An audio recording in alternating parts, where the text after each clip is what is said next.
Right. Shit. Started a vlog with right.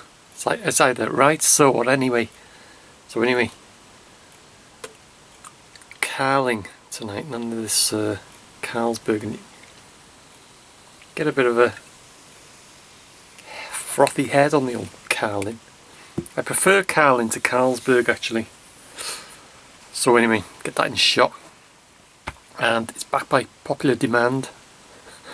More Blackthorn tails, and I'll try and keep this a bit shorter than I got a bit fucking carried away on the last one. Over 20 minutes. Fucking hell. Anyway, if you watched the first video, Blackthorn Tales, you'll know what it's all about. Fucking madcap. Almost as mad as, well, I don't know, it's a toss-up between BMS, or Motorworld, where I used to work in Rill, and the Madhouse we used to call that. And I've got videos, about 4 or 5 videos about that place. That was in Rill. Fucking crazy, I tell you. I've worked in some brilliant places. But anyway, Blackthorn. Dave and Lee are always fucking about.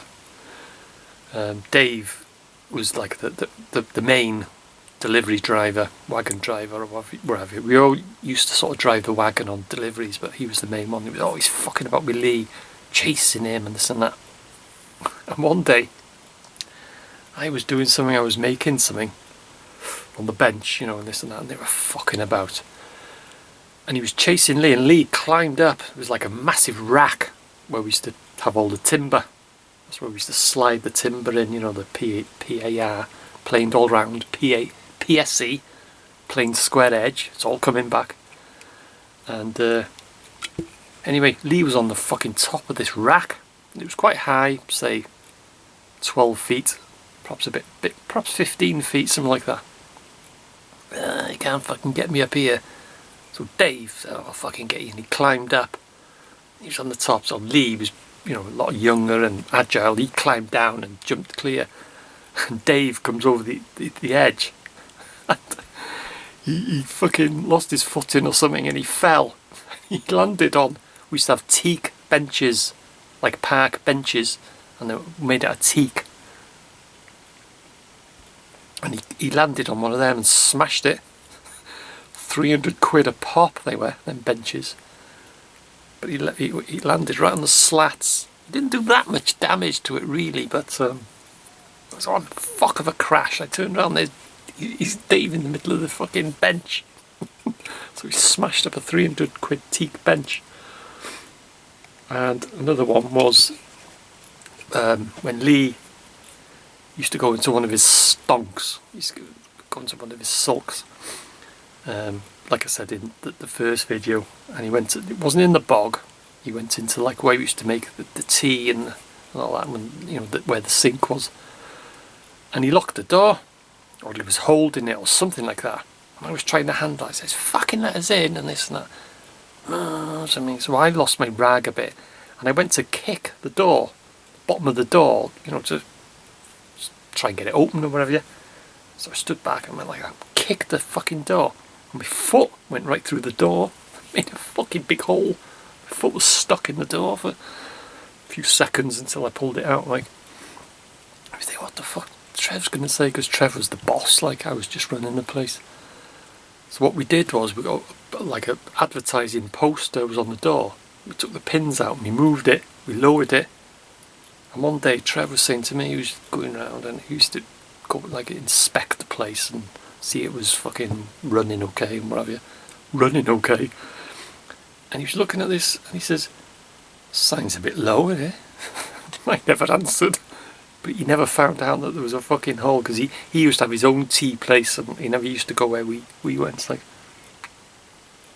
if you went around the back and you'd see, or into the washroom or whatever, you see a big fucking hole in the door where I put my foot through it. And another one was Lee was fucking about. He had a saw, hand saw, and he had screws or nails or something, and he was throwing them up in the air and whack, whack. He was whacking them, and I thought, what the fuck are you doing that for? Oh, that's fucking good fun, this. And I says, I bet you any minute now, he says, because we had like fluorescent lights, you know, strip lights hanging down.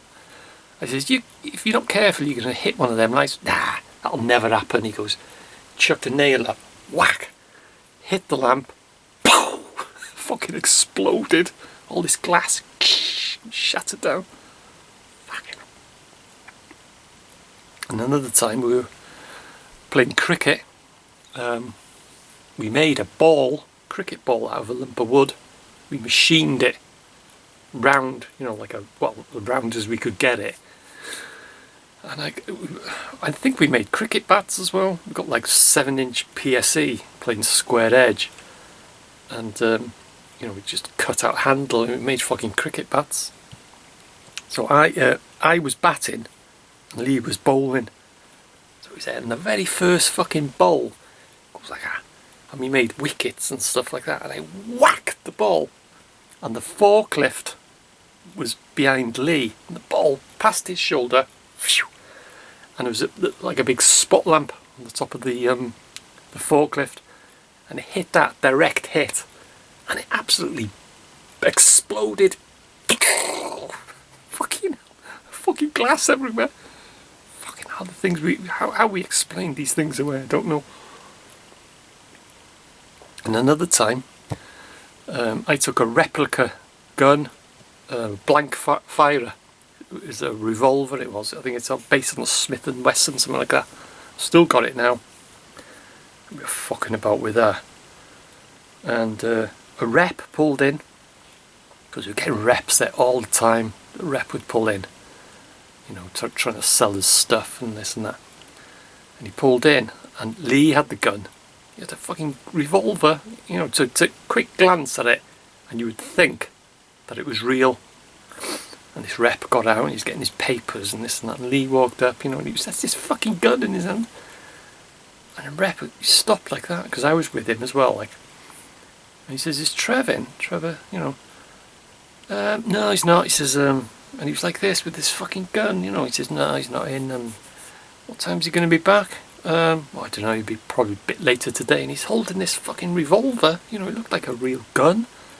Can you imagine that these days? The fucking helicopter and the armed police response and everything would be there. And the rep goes, "Okay, don't worry. I'll call back." And he jumped in his car and he fucked off. But could you imagine that now? It'd be sealed off and everything, and like I say, armed police. And one last tale. Like I said, I could write a book about this place, same as BMS or Motorworld. I got Lee, I tied him up. We had a rope coming down from the ceiling in front of this timber rack. We made like a harness, and I'm sure if I dig it out, I've got a photo of it, where I took a photo of him, and he had like a harness under his arms, so he was just hanging there, his feet off the ground. His feet was about 4 or 5 feet off the ground. You know, he was swinging like, and what we did was he had like a jacket on, and we had another piece of rope tied onto the main rope, which was under his arms, supported him, like where he was actually hanging. And we brought it round and we made a noose and put it around his neck, and he turned to one side like that, so it looked like he was fucking hanging there. So we thought, a bit of a laugh, you know, a bit of a photo shoot, and that was the aim, you know, just to get a photograph. And I'm sure if I dig deep that I've still got it.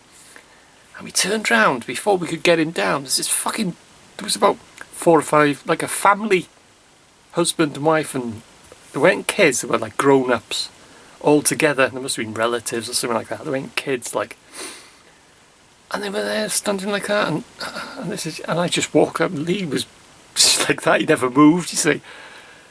And I says, "Can I help you at all?" And they were after planed tongue and groove V-joint, PTGVJ, planed tongue and groove V-joint, just like cladding. And I says, "Yeah, I should have some here somewhere." And I walked to this fucking rack. I was there like that, and Lee was in front of me, hanging there like that. And I just moved him to one side. And I was there looking like that, holding him, you know. And oh no, I think we've run out, and let go of him. Because he was swinging like that, and I turned round. Fucking hell. How the fuck fuck, we got away with it. And I turned around and Lee was there behind them swinging. I said, no, I'm sorry, we've just run out. I'm sure we had some in, but we haven't got any left. And they were there like that. Okay then, yeah, no problem. And they turned around and they fucked off. Fucking hell, imagine that now. Things we used to do, but it looks so real. He's hanging there like that, and he's swinging behind me. Fucking hell. That's just a fraction of what we used to do and what we used to get on there. But like I said, this is a video backed by popular demand. People love this sort of thing. So anyway, like I said, I could write a book about that play and BMS. But some of these things that I've seen on building sites, fucking hell, how someone wasn't get killed. I don't think it's like that now. It's all health and safety measures and this and that. But it's some of the things they used to do was really dangerous. But Blackthorn, it was all good fun, really. It was all a laugh. But how the hell the police and everything never got there? But it's different there in them days. You're talking late 80s, early 90s. Anyway, I've tried to keep this video a bit short. Cold one. I'll see you in the next one.